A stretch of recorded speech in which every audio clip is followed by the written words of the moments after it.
Buen día, alumnos de primero de secundaria. Hoy día vamos a continuar con nuestras clases virtuales. Vamos a trabajar el curso de literatura. Esta sería nuestra segunda sesión, para lo cual vamos a tener una diapositiva. De esta forma vamos a trabajar el día de hoy. Vamos a ver entonces algunas imágenes antes de empezar con nuestro tema. Vamos a comparar esta primera imagen, que es el Partenón, ¿no? Preside la ciudad de Atenas, fue el corazón de la cultura griega. Imaginen, esta edificación tiene miles de años, antes de Cristo incluso, pero muestra cómo la cultura griega tuvo gran importancia, ¿no? Una obra arquitectónica muy importante.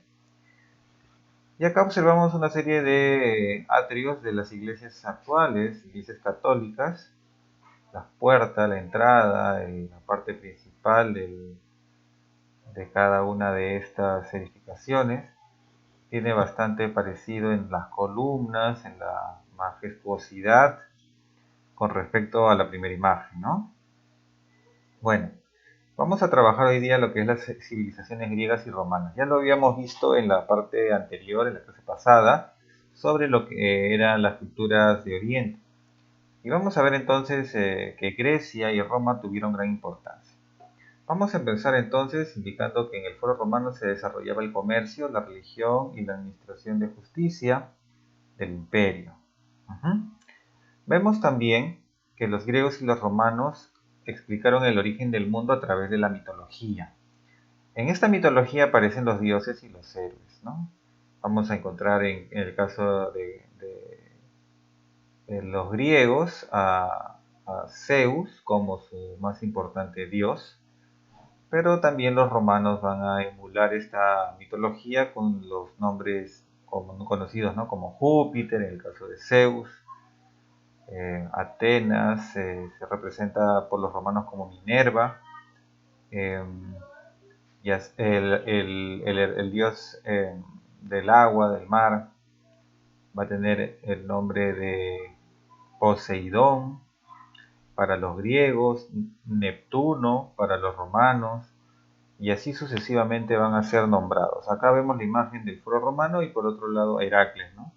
Liberando a Prometeo. Prometeo, uno de los titanes que le dio el fuego de la sabiduría a la humanidad y que estuvo castigado con esta águila que venía a devorarle el hígado todos los días, ¿no? Durante el día y en la noche se le regeneraba y era un castigo eterno. Bueno, el arte griego tenía varias características. Era sobrio, proporcionado, armonioso y bello. Acá vemos una escultura, el discóbolo del Mirón. Vemos el cuerpo humano de una forma bastante anatómica y cómo se muestra las características, ¿no? de esta forma de arte. Luego tenemos la poesía épica. En esta poesía van a destacar obviamente algunas características, ¿no? Cuenta hechos vinculados a los héroes, era improvisada y compuesta por aedos, estos poetas, para que sean recitada.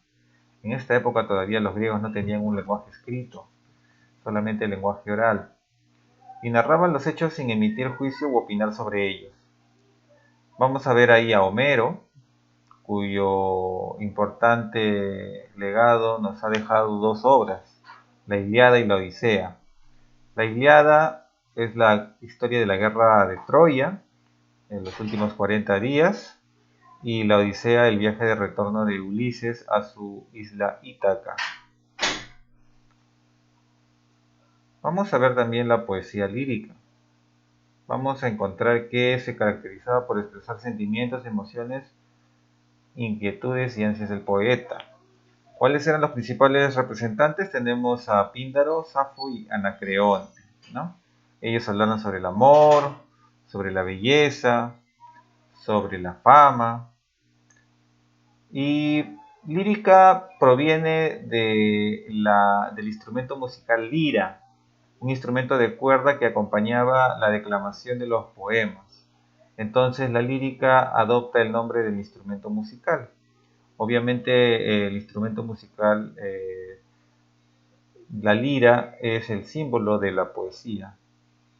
Vemos acá en las imágenes el desposorio místico de Dionisio y Ariadna, ¿no? Estos seres mitológicos. Pero también existió el teatro. El teatro tuvo también sus características. Acá en la imagen vemos el teatro griego de Epidauro, ¿no? Tuvo carácter religioso, popular y político. Se creó y mantuvo al servicio de los ciudadanos. Había dos tipos principales: el de obras de teatro que preparaban los trágicos, la tragedia, y también la comedia. Las grandes obras de teatro se representaban en el teatro dedicado a Dionisio. Tenía entonces una forma de festival donde competían los principales autores para ver cuál era el mejor de ellos. El público era quien elegía al ganador. Ellos preparaban 3 obras y de esa forma cada contrincante, cada trágico, preparaba estas 3 obras para poder representarlas. Los más importantes representantes son Sófocles, Eurípides y Esquilo. Pero también hay que indicar que en caso de la tragedia se buscaba un poco liberar la tensión de las personas por medio de la catarsis. Vamos a ver entonces esto un poquito más detenidamente, ¿no? La tragedia se caracteriza por su estilo solemne, busca el efecto purificador del público, como le dije, la catarsis. La catarsis era liberar la tensión a partir del sufrimiento del protagonista de la obra. Y sus temas hacen referencia a sufrimiento, crimen o muerte. Estos personajes eran personajes de la nobleza, reyes, reinas, príncipes, dioses, que de una u otra manera estaban sufriendo un problema muy grande. Como les dije, los representantes eran 3, los más importantes. Tenemos Esquilo, Sófocles y Eurípides. Cada uno de ellos tenía una gran cantidad de obras, pero lamentablemente solo nos quedan pocas de todas estas. En cambio, la comedia tenía otro estilo. Era más desinhibido, buscaba hacer reír al público y representaba personajes típicos como el avaro, el gracioso, el viejo verde, el fanfarrón. Personajes que tenían ciertas características que daban risa. Y criticaban mucho también a los filósofos de la época, ¿no? Vamos a ver acá a los representantes como Aristófanes y Menandro. En la literatura latina, ya estamos hablando de Roma, era un espectáculo más como el circo en el teatro, ¿no? Su finalidad era divertir al público. Se prefirió la comedia a la tragedia. Las comedias latinas adaptaban y mezclaban argumentos, personajes y situaciones de las comedias griegas, quizá como si fuesen historias ya conocidas para adaptarlas a su contexto. Entre los principales comediógrafos latinos tenemos a Plauto y Terencio. Ahí vemos una imagen del bajorrelieve romano con una escena del teatro, ¿no? La literatura latina también tuvo poesía y épica. Vamos a ver ambos aspectos, ¿no? Entre la obra más importante de la épica latina tenemos la Eneida, del autor Virgilio. Es la historia de Eneas, como a partir de viajar desde Troya, él era un héroe troyano, llega hasta Roma. Cómo viaja por todo este gran camino hasta llegar a este lugar y fundar el nuevo imperio. En cuanto a la lírica, tenemos a 3 importantes representantes: Virgilio con las bucólicas, Horacio con las sátiras, épodos, odas y epístolas, Ovidio con el arte de amar o la metamorfosis.